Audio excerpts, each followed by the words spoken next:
il dit ta corbeille et ta huche seront bénies. C'est quoi le principe de la corbeille et de la huche?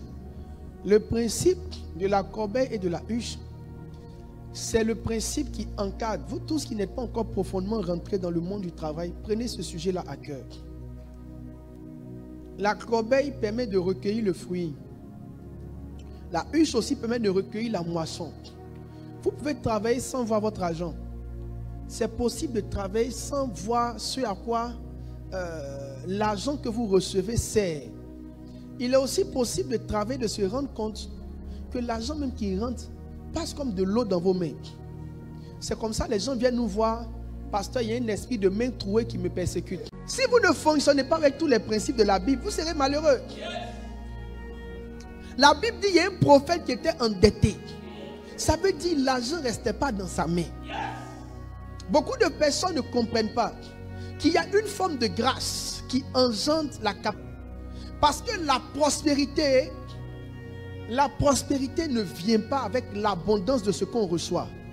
La prospérité vient avec la gestion de ce qu'on reçoit.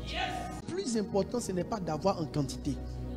Parce que si avoir en quantité était la solution, ces gens qui ont eu en quantité seraient restés dans l'abondance à vie. On se rend compte, la plupart des grandes stars qui ont eu beaucoup d'argent ont toujours fini par redescendre. Même sous nos tropiques, tous nos anciens ministres, quand ils ne sont plus ministres, ils sentent que quelque chose n'est plus comme avant. Alors, quelle est cette grâce qui fait que ce que vous recevez reste? Ça, c'est un. Non seulement ça reste, mais ça monte. Il y a 2 signes qui montrent que tu es béni professionnellement. 2 ou 3 signes. Concernant les finances. Numéro 1. Ce que tu as continue de s'améliorer. Numéro 2. Ce que tu as permet de te réaliser. Ça s'améliore. Tu te permets de te réaliser. Numéro 3. Ça reste. Ça reste. Il faut accepter ce que je te dis là comme quelque chose de très important. Il ne faut pas dire non, mes charges ont pris tout ton argent.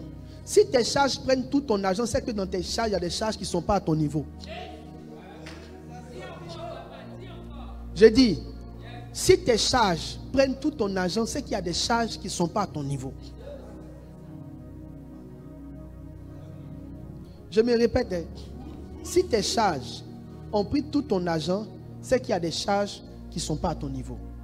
Donnez-moi le texte. Il dit possédant toujours. Donc l'un des indices qui montre que tu es dans la dimension de la corbeille, de la huche et de la corbeille, c'est que toujours tu es un peu. Tu as au moins quelque chose. Quand c'était chaud dans le désert, il y a au moins 5 pains et 2 poissons qui sont sortis.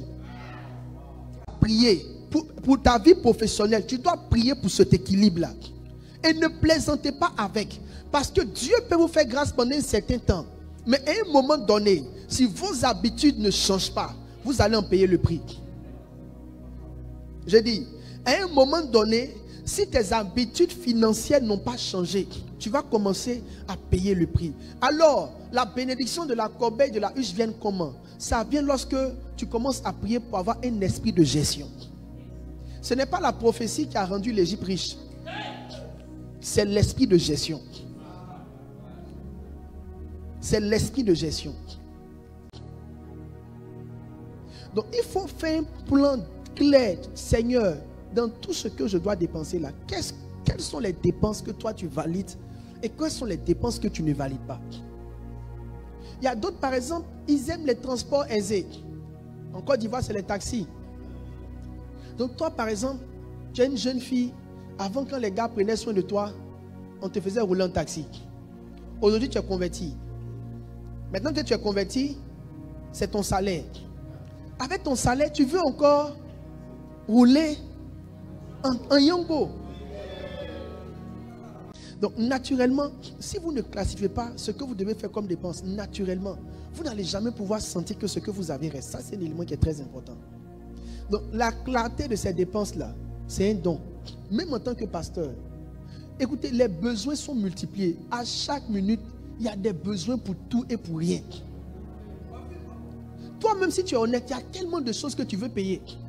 Mais tu ne peux pas tout payer en tout moment. Il y a un temps pour toute forme de besoin. Donc à l'heure là, tu veux payer ci, tu veux aménager ça, tu veux décorer ceci, tu veux payer. Mais à l'heure là, tu n'es pas autorisé à tout payer. Tu dois savoir exactement ce qui rentre dans la tranche des choses que tu veux que tu prennes. Ne dépensez pas votre salaire une fois que ça tombe. C'est-à-dire quand ton salaire tombe là, il ne faut pas commencer par passer. Il ne faut pas faire ça. Quand ton salaire tombe là, j'ai dit quand votre salaire tombe, c'est comme si des démons viennent en même temps. Ils apparaissent. Le blé est venu. Ceux qui n'aiment pas payer leur loyer, c'est une malédiction. J'ai dit, Dieu donne toujours l'argent du loyer. Ceux qui n'aiment pas payer leur loyer, c'est une malédiction. Ceux qui paient le loyer en retard, c'est une malédiction. Je te parlais. Quelqu'un a pris ses millions pour construire sa maison. Il attend ça lui aussi pour nourrir sa famille. Toi, tu dors dans sa maison. Et au temps de lui donner son argent, tu inventes des mélodies. Il faut arrêter. Maintenant, quelqu'un va me dire, mais je n'arrive pas à payer mon loyer. Même le loyer que tu dois prendre, est-ce que Dieu t'a dit que c'est à ce niveau de loyer que tu dois te mettre? Vous ne pouvez pas, vous êtes des enfants de Dieu, vous ne pouvez pas aller prendre une maison sans demander à Dieu, est-ce que le loyer là, tu le valides? Vivez pour payer vos charges. C'est le chemin pour marcher dans l'abondance. Ça veut dire quoi? Quand tu as fini de payer ton loyer là, commence à économiser pour le prochain loyer. Il y a des gens qui payent le loyer, c'est comme si c'est l'heure de la récréation. Tout l'argent qui vient maintenant là, allons dans la fête. Et puis le mois finit, ce matin, ils se disent, bon Seigneur, le mois est fini, comment tu fais pour envoyer l'argent? C'est faux. Quand Dieu finit de payer le loyer, il t'envoie l'argent du loyer. Donc, loyer payé, le prochain loyer. Ça fait quoi si tu payes 2 mois de loyer en avance? Quelqu'un qui ne veut pas payer un loyer, ne peut pas payer ses factures. C'est comme si tu ne donnes pas l'envie à Dieu de te bénir, tu es irresponsable. Mais quelqu'un qui aborde ses challenges très vite, loyer court dessus, facture court dessus. Dieu dit, ce gars il est bien, donnez-lui plus.